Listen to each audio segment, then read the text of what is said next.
bàyyi ba non officiel ñëpp xam ne bàyyi nga ko dañuy wax lu neex rek état ku nekk na wala saa di lu ne si moom bàyyi ma xamaa jox ko wala léegi nag ma bàyyi de Nadia dama sonn ci kii Yeah, Mr. X. You be still boy. Girl, I need you now. It's been a while, very long. Monotone talk, be the colleague.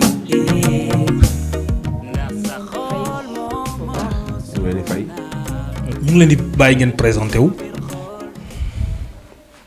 bon maa ngi nuyu téléspectateur u Sky TV yëpp yi ñuy seetaan maa ngi tudd Mouhamed Faye man maa ngi interprété rôle Mansour Niang si Néegu Sëy voilà. Bon, salut à tous, maa ngi tudd Djamilatou Diallo et j'interprète le personnage de Nadia Diallo. Donc parlez-nous de votre introduction à Néegu Sëy naka ngeen duggee ci Néegu Sëy. Les femmes d'abord ou les hommes d'abord? Non, toujours les femmes. Bon, man, naka laa intégré la série bi, c'est parce que je connaissais déjà le réalisateur. Et on avait déjà eu à faire des choses ensemble. Donc un jour, je me rappelle mu woo ma ne ma suba ñëwal nga fekk sama station Kër Massar nga tourné ci sama série bi parce que je suivais la série bien avant may te xaw ma woon ne dama ciy bokk. Voilà, je suis venue. Il m'a appelé vers minuit et poussière ne ma suba 8h ñëwal fekk sama station Kër Massar nga tourné ci sama série bi. Voilà, j'étais contente mais sama problème moo nekkoon man lan laay sol ci guddi gi noonu laa jug di taal lampe di xool di lijjanti dugg génn nii nee na le. En même temps, je ne savais pas à quoi m'attendre. xaw ma bu ma ñëwee lan lañ may jox lan lay def. Donc bi ma ñëwee mu ne ma que tu t'appelles Nadia, expliquez-moi à peu près. nii la sama intégration demee. Mansour. bon man moom mën naa ne intégré woon naa Sky TV bu yàgg parce que commencé woon nañ tournage beneen projet bu dul Néegu Sëy mais dañoo commencé ba am suma juumal ay 6 épisodes après si le Covid bi ñëw quoi donc ñu stand by projet boobu. mënuñu ko woon continuer presque 1 mois après yaakaar naa voire 2 mois yooyu laa togg benn jour mu rappelé ma ne ma dina ma soxla ci Néegu Sëy bien sûr après ma ñëw xaw ma woon ne sax rôle buy continuer laay am quoi je pensais que vite fait lay doon ma génnaat après si laa ñëw am rôle Mansour quoi. nga mujj càng ci biir. nga mujjee nekk soble ci biir yaasa bi kay. Alors comment avez-vous vu l'évolution de votre couple depuis le début? Le couple Nadia Mansour. Mansour, il suffit que mu jege ma rek pour que je perde le nord. Il parvient à m'hypnotiser avec un simple regard, je te dis. Mais chaque jour Nadia mais ba kañ. Les hommes d'abord. point de vue lay fa ñu njëkk a xam quoi. Vas-y. bon couple bi neex na benn côté neexul benn côté quoi waaw parce que góor gi moo gën a sonn te waruma woon sonn parce que man dans la vie doomu DG laa quoi xam nga xale yi bu nekk dañuy ñëw daw sama ginnaaw may xam nga may def genre quoi di xool bu baax ak bu baaxul. comprendre nga mais moom ma ñëw di wax ak moom xale bi à chaque fois daf may humilier quoi daf may wàccee rabaisser. wan na ma ko ni yow genre du xooluma si yow ay alal wala dara donc ma xam ne kii peut-être am na ay valeur du tax xam nga loolu bëriwul jigéen ñi léegi moom soo gaaree oto rek wala nga sol lu rafet rek gongo ah. gis nga su ma tànnee Nadia di sonn pour mu nekk sama copine c'est parce que dafa am critère jigéen bu baax. Alors Nadia. Oui. Toi on te dit ok tu es amoureuse de Mansour mais avec tu as des principes en fait. Oui. Tu veux pas faillir à tes principes mooy da ngay bañ ñu boole la ci benn catégorie jigéen maraaneuse jigéen promotion canapé. Parfait. Et est-ce que tu penses que ça tenait la route ça? Effectivement, je pense que oui.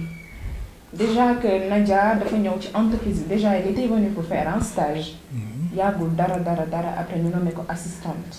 mu dépassé sax ñi nga xam ne fa la leen fekkoon fekk ñu ngi fay liggéeyee. nga xam ne du coup bu ñu xëyee gis la nga nekk doomu DG bi rek naturellement ils vont penser que dafa am lu xew wala dafa am foo jaar yu demee noonu.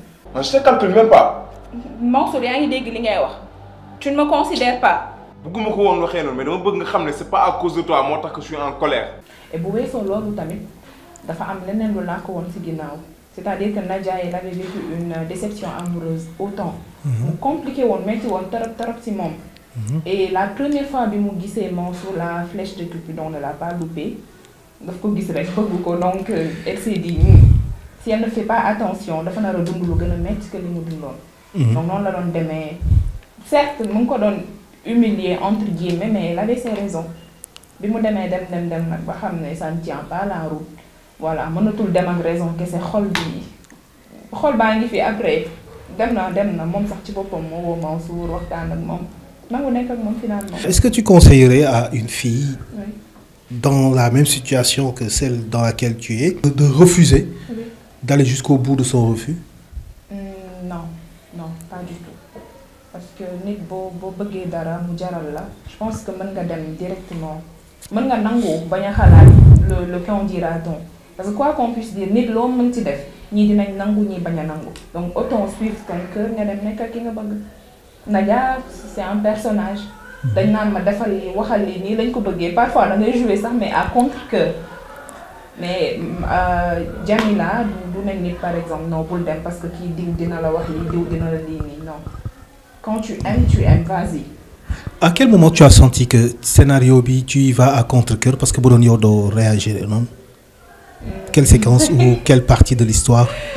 2 séquences. bi njëkk bi mooy genre bi muy ñëw di ma demander en mariage ma accepté parce que Jamila wayadiwul à ce point tu n'aimes pas la personne juste parce que donc da nga ko rus wala dafa baax wala dafa ne nii rek mu demander la en mariage nga nangu non comme ça joué naa ko mais neexuma woon sincèrement bu loolu weesoo aussi bi may xulloog bu ndaw pour Mansour di defante di jokkalante ay kàddu yoo xam ne man sax mënuma ko. gars bi ñu ko seetaanee dañ ma doon retaan naan man comment ça se fait que nga wax li man non dañ ma doon souffler ay mots ci suuf. tu n'arrivais pas pas évident dans la vraie vie tu m'aimes je t'aime on se respecte mais bu demee ba ay xëccoo nar ci am je préfère me retirer. Nadia ban impact sa apparition ci néegu sëy sa participation ci néegu sëy am ci sa vie impact positif négatif. bof les deux à la fois ni ma wax sànq rek loo mën ci def ñi dañuy d'accord ñi nangu du moment que mes parents sont d'accord avec moi ñi ma gën a jege nangu nañu rek amul benn problème dans la rue de temps en temps dangay dox taseeg nit mu xool la di commencer sourire ça va sourire bi yàgg rek après tu te dis que diw daf ma xàmmee forcément moo tax mu commencer di la nuyu je vous suis et cetera parfois nit envoie le message naan sama couple préféré yow ak Mansour di la ko laaj. Et c'est fait, positif quoi. Voilà, ça fait plaisir. Voilà. Ok. Alors Mansour yow. man moom maa ngi fayeeku wel waaw. ci naka. mooy dox ci mbedd bi sax dajeeg ay xale jigéen baay ñu arrêté ma mu grand ça va na ko mu nice même la gis ci benn série buy daw YouTube commencé defar gars naan woy c'est moi man la de.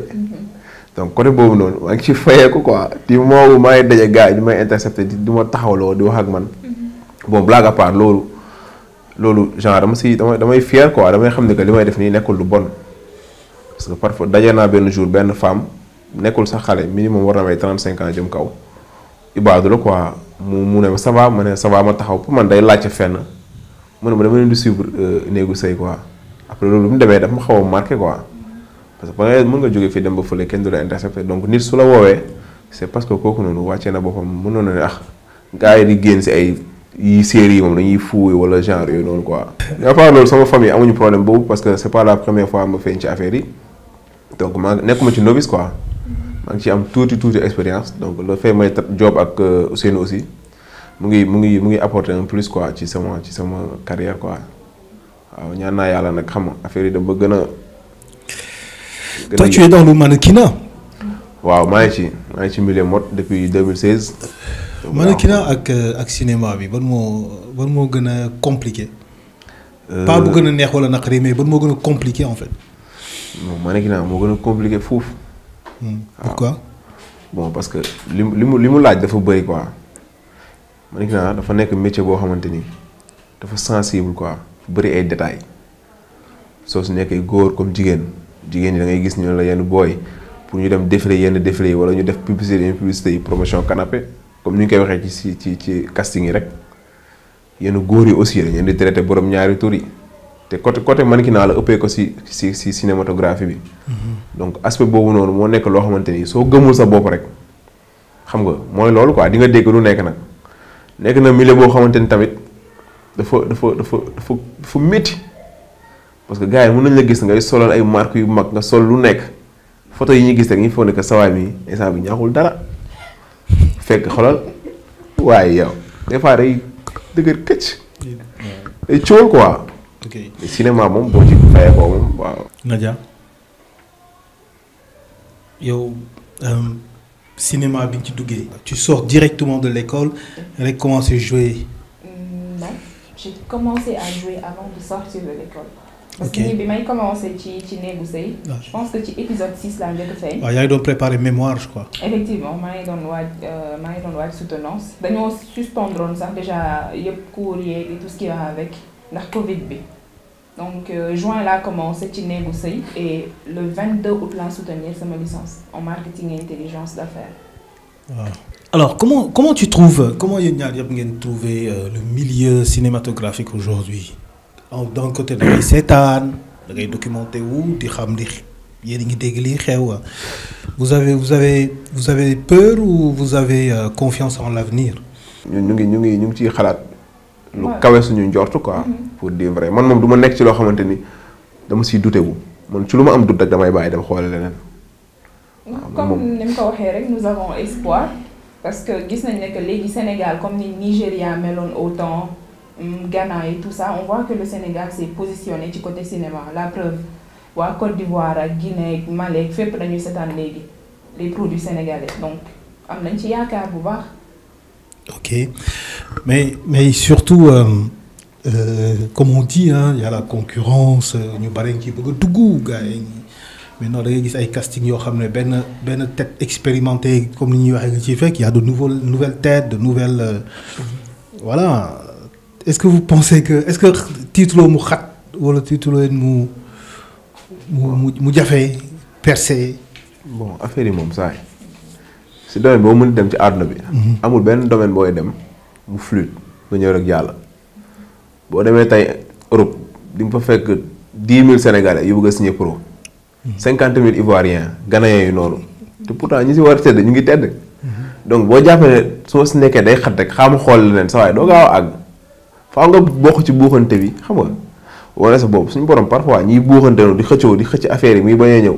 parfois sax ñuy def lañu mënul ñooñu lay jàppale mais su fekkee da nga tenté fii xaw a métti rek nga bàyyi day métti affaire casting ngay wax moom bëri na trop chaque deux mënoo toog journée boo gisul si benn statut ñu ne la casting profil lii laa soxla sama genre yi nag gars yi bëri ñu ci profité mais nañ bàyyi loolu nañ bàyyi métier bi ñuy bëgg a salteel quoi parce que léegi booy jógee ñu naan la casting nañ dem ba casting dootu amati valeur léegi nag bu ñu demee ba yaa xam métier boobu noonu kenn dootu wooteeti casting cible rek ngay def da ngay toog fi nga toog xool benn profil mu intéressé la nga jéem a xam ko xam ñu contacté ko mu ñëw jouer suñu demee nag ba pour bañ a àgg foofu na gars yi ñi nga xamante ni castinguñu amuñu xaalis boo def production parce que production dafa metti ay journée 100 000 ak 200 000 tournage c'est pas donné à tout le monde ku ko wax ak ku ko waxul yëpp xam ne dafa metti ku mënul bàyyil boo mënul nag bawoo yaa ko yow la de waaw këñ yombul waaw alors disons aujourd'hui bi nga duggee ci tournage parlons maintenant ci tournage bi ce premier bu ñu nee action première fois ngeen taxaw sur la scène. bonne sensation nga ñu koy am. Personnellement j'avais peur j'avais grave peur parce que c'était une première expérience pour moi ci li jëm ci côté acting c'était pas évident ma ñëw xaw ma fa kenn yow rek laa xamoon je rencontre Fabi Momo ñoom Tidiane président ñëpp. ñëw je me rappelle sax dama daan sëgg président moom naan ma di ma wokk naan ma sigil bu ma parce que j'étais mal à l'aise xaw ma woon kenn mais au fur du temps c'est venu ñëw na nànk et ak lu ñu mën ci wax nag fii ñi fi nekk pro yëpp ils ont tous été novices noonu la début moom tout début est difficile Mansour Momo qui me regardait avec des gros yeux ma naan waa kii moom koy def nii bu ma xoolee rek ma sëgg te tourne baate naan xoolante leen loolu laa soxla. J'étais gênée mais voilà léegi ça va quoi je peux le regarder sans gêne plutôt. ah. bon bu dee man sama côté moom man nice quoi parce que bi may ñëw di tourner premier épisode Néegu Sëy man boobu nekkul sama première production def naa ay apparition ci Golden ak Maîtresse d'un homme marié aussi donc man moom tournage moom yàgg naa ko assisté quoi def naa aussi ay clip yu bëri. donc man moom boo ñëwee ma ñëw naturellement jouer li ma waroon jouer après ma daal di dem quoi. léegi ngeen ñëw di seetaan Néegu Sëy soo gis sa bopp bon comme yow nee nga jaar nga si yeneen écran mais Nadia peut-être. oui. comment ça a été à la maison la première fois nga apparaître. ay tànde la ma def ba pare nag ma capturé ko di forcer sama xarit yi di leen ko yónnee naan leen seetaan leen ma ñu may ree en même temps sama papa tamit ndeysaan mi ngi jël yëf yi rek yónnee nga ko diw war nga ko diw di wër ak moom ci kër gi néeg bu ne mu dugg fa naan la am seetaanal xoolal jami mi ngi nii. ay retaan la ma defoon mais après ça m'a fait plaisir également parce que je disais tout le temps que dama yàgg di ko wax bébé femme mi fi nekkoon mën na ko seede dañ naan toog suñu kër bi may def seconde je répétais tout le temps que je veux vivre sous les projecteurs. dama ko daan wax tout le temps donc un beau jour tu te retrouves def li nga xam ne yàgg nga ko bëgg ñi la xam dëgg je parle de ceux qui te connaissent réellement jege la xam nañ ne danga ko bëgg.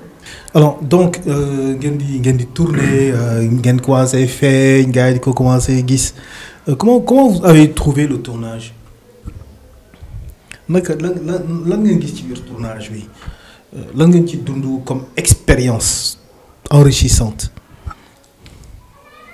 man moom li ma jàng ci tournage yi bëri na quoi parce que man fu ma mënti dem rek du ma sax taxawee comme ni que mës naa jouer damay mel ni ku musul feeñ fenn parce que damay bëgg aussi expérience bi may am foofu moom su ma demee ma yóbbaale ko quoi donc soo bëggee am foo àgg il faut heure boo demee fenn nga wàcce sa bopp parce que boo demee di ñu woo la si benn plateau ngay tourner di nga fa fekk ñoo xamante ne ñoo la gën a ancien tourner nañ ba sonn donc si plateau tournage Sky yi moom nice quoi genre amul pression parfois sax acteurs yi dañuy nekk di déconner xam nga bu ñu nee coupé rek journée bi sax du jeex nga génn dem ci beneen couloir pour woote wala xool noo répondre quelques messages vite fait loolu sama jikko la loolu ñuy wax chaque jour acteur du gaaw a quitté plateau réal bi da koy wax chaque jour yàlla mu sonn nag non moom bul quitté un acteur ne quitte jamais le plateau tant que néewuñ faire séquence mais neex na trop franchement.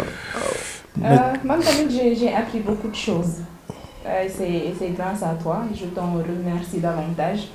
ci naka bu ma intégré wul woon ci Néegu Sëy mënoon naa koy gis casting par exemple ci maison de production bu nekk waxuma ne bu ma demoon dinañ ma jël wala duñ ma jël mais ça allait être compliqué parce que duma xam lan laa fay xaar mais ak li ma gis dañ ñuy def loo li may gis yaay bu ñëwee def ci casting liñ leen di laajte tax na ma am un aperçu de tey bu ma demoon casting waxuma duñ ma jël mais. tu as de fortes chances à 70% de chance parce que bu ma ñëwee ñu ne ma defal lii lañ soxla par exemple personnage bi lañ bëgg boo ma ko mësul defloo fii ci casting gis naa nga koy defloo ñeneen j'ai appris beaucoup de choses. comme quoi donne-nous des exemples. ah tey moom moo waxoon na ma secrétaire bu seytaane nekk ci bureau bi di rajaxe avant may ñëw fii bu ma demoon fenn ñu defloo ma ko non dina doon metti. parce que duma xam nan lay réagir. on t'aurait pas laissé on t'a donné l'occasion peut-être. Effectivement. Apprendre quoi. Voilà. J'ai appris beaucoup de choses. Qu'est-ce qui te frappe le plus quoi lors des tournages quoi peut-être de la part du réal de l'équipe technique ou bien des acteurs est-ce qu'il y a quelque chose qui te fait le plus rire amusant je sais pas quelque chose qui te touche le plus. Wow. Comme quoi. Tonton Pathé bu commencé bu joxee ne le jeu d'acteur bu commencé comment moom buy wax day yóbbaale yaram bi ma ne ko non man mënuma je peux parler mais sama yaram bi kiiwul friwul. Or que moom wala yow sax laay wax vu que c'est toi qui poses des questions tu le fais avec ta dem yaram bi quand on te regarde personnellement quand je te regarde j'ai envie d'être comme toi tu es à l'aise ak ci lu mënti doon parce que da ngay gis sax échange entre filles nga ñëw taxaw ne pousse leen ma essayer booy wax on dirait que c'est une femme qui est en train de parler. Voilà man loolu. dama ci kontaan daal bu ma màggee yàlla naa mel ni yow xam nga xel laa ba tey. Qu'est-ce que tu dois le plus travailler chez toi si tu veux être soi-disant comme moi. Le jeu d'acteur. Comment penses-tu que tu pourrais améliorer ton jeu d'acteur? Xanaa dindi tout ce qui est kersa et autres. Dindi tout ce qui est idée et autres. Je me rappelle d'un jour yaa ngi ma koy wax. Donc je pense que noonu laa mën a def pour mu dañ. En même temps, j'espère avoir un personnage boo xam ne ce sera un petit peu différent du caractère de Jamila. Comme ça dina tax sax ba ma gën a ba jeu d'acteur peut-être gën a ñëw. Quel caractère te tente le plus? Ko soxor par exemple di yuuxu di gëddaate j'aime bien. Di jaay bandi. waaw voilà di jaabu bandi genre yooyu noonu. Et si un jour on te disait ok yow c'est un rôle. Peu importe bien payé ou pas bien payé. Ce qui compte maintenant c'est de jouer. Est-ce que tu penses que quelle que soit la situation tu serais prête à jouer une folle? man moo si nekk dara nekk si. Ok. man li nga xam ne yaakaar naa ne. doo ko jouer. donc dama ko jouer mooy interpréter le personnage d'une prostituée. wala même boo nekkul prostituée fekk sa personnage dafay laaj des scènes yoo xam ne on simule des scènes de sexe par exemple loolu moom vraiment. des scènes charnelles. voilà bu ma seetaanee ku koy def ça me laisse perplexe parce que je sais comment ça se passe. du ma xool nit ki di ko xoolee bët boobu wala dara. parce que tu sais comment ça s'est joué quoi. effectivement mais man am tamit moom. Mansour. yow lan ngay jouer ak lan nga du jouer. non damay jouer rôle yëpp ba mu des benn rôle bi acteur yu bëri dul jouer rek parce que xam nga après tout aussi diine bi quoi. donc xam nga rek loolu rek lañ dul jouer quoi mais à part loolu benn rôle bu ñu jox bu ñu fayee cachet rek dañ koy jouer ah. dañ koy jouer. ok pare nga pour jouer ko quoi. waaw. ok alors comment vous voyez votre avenir dans le cinéma? Le cinéma et la vie amoureuse, lorsque les deux risquent de ne pas aller de pair. Par exemple, ton nouvel amoureux te dit non, moi j'aime pas que tu joues. Bon, dina xaw a metti tuuti pour ma tontu si parce que on ne sait jamais. Dañ naan ñu ne se connaît tant qu'il n'a pas vécu. mën naa toog fii tey ne non benn góor du ma mës a bàyyiloo cinéma ma xëy. def bàyyi cinéma ndax benn góor mais au moment où j'en suis je ne suis pas mariée peut-être qu'avec mon mari on ne sait jamais loolu mën na am. mais là un petit ami benn Mansour ñoo ne ma que non tu vas quitter le cinéma parce que je suis avec toi parce que bëgguma lee sans raison valable juste par jalousie wala non je ne laisserai pas tomber pour loolu rek.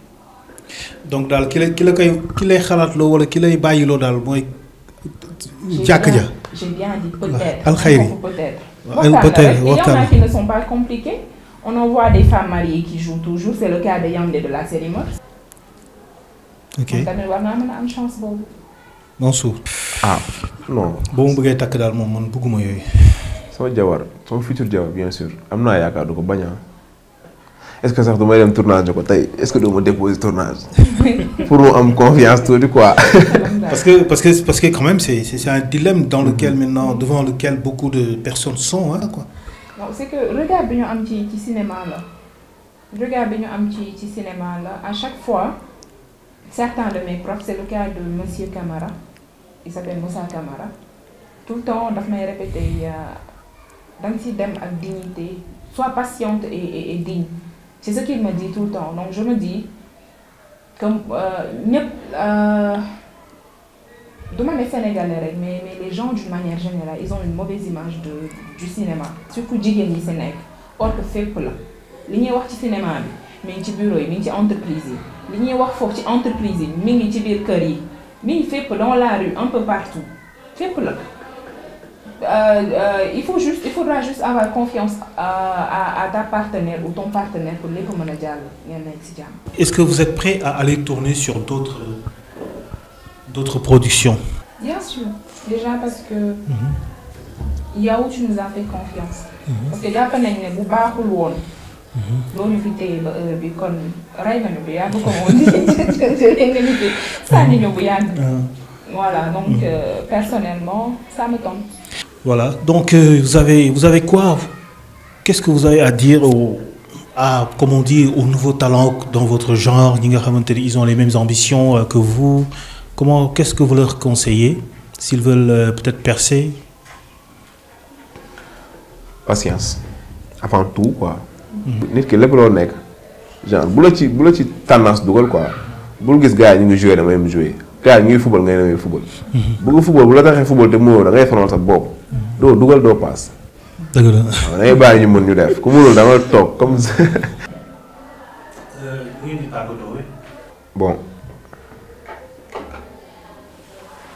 remercier ñëpp encore une fois parce que boo xoolee depuis le début gars yi ñu ngi scotché wu quoi def nañ fay standby peut-être amuñu woon raison bu waroon tax ñu def benn vidéo wala benn affaire wax ko peut-être li occasion la quoi parce que comme actuellement bon moment boobu dañu doon tourner di monter vite fait di dugal ñu jékki-jékki confinement yi am fi xam nga heure bi ngay commencer tourner ba heure bi te bu ñu waxee ni que 22h le confinement bi di commencer wala kii bi couvre-feu bi donc heure boobu noonu mënoo libérer acteurs yi ay 19h foog 18h ku nekk mën ñibbi te parfois aussi dafa daan ay séquences yoo xamante ni guddi lañ ko daan tourner donc yooyu noonu da doon compliqué trop loolu taxoon benn moment ñu stand by série bi mais du woon question wu leneen du woon question wu dara moo taxoon quoi donc ñaari stand by yëpp couvre-feu moo ñëw dal suñu kaw donc xam nga amuñu woon choix quoi pause rek lañ mënoon def donc actuellement gars yi gisuñu ko c'est parce que ñu ngi nekk ci liggéey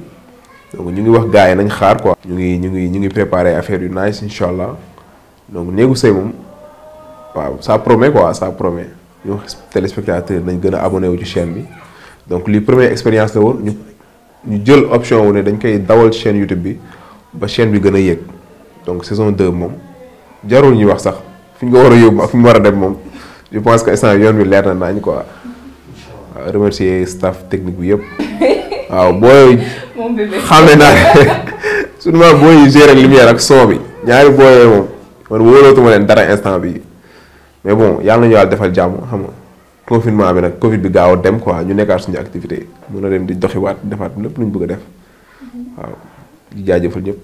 Je pense qu'il a dit l'essentiel sauf que maa ngi remercier ñëpp que muy waa équipe technique bi réalisateur bi les acteurs et ceux qui nous regardent surtout parce que ce n'est pas évident nga perdre une demi-heure de ton temps nga toog di seetaan loo xam ne parce que début de production dafa metti ce n'est pas du tout évident les acteurs sont novices lu bees la yombul pour nga seetaan parce qu'il est plus facile nga dem ne non ñii duma leen seetaan xaaral ma dem xool ñi nga xam ne ils sont connus wala ñooñu yàgg nañu produire mais defuñu ko da ngay gis ku topp di la seetaan parfois il te met la pression les samedis par exemple bu duggul mooy waral sax man may oote naan tonton Pathé yëf yi fan la toll parce que les gens ils attendent dañ naan la gisaguma yow tam tu es obligé de mettre la pression ki nekk si ginnaaw pour wax ko mu dugal et on espère vraiment que xaw ma sax lu may wax.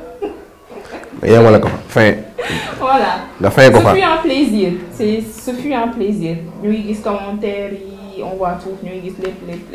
kañ ngay pare nag kañ ngay pare te nag pare bu ma bàyyi ma bu ma yàqal xaar leen ko saison 2 Nadia ak Mansour dañuy marier par force. kañ ngay pare te ñoom ñëpp la ñuy invité tous les commentateurs ñëppay xew bi. Hey girl, I need you now. It's been a while, I'm feeling low. Manatuma talk di lekoli. Nasa xol mo sona. Nga dugg sama biir xol.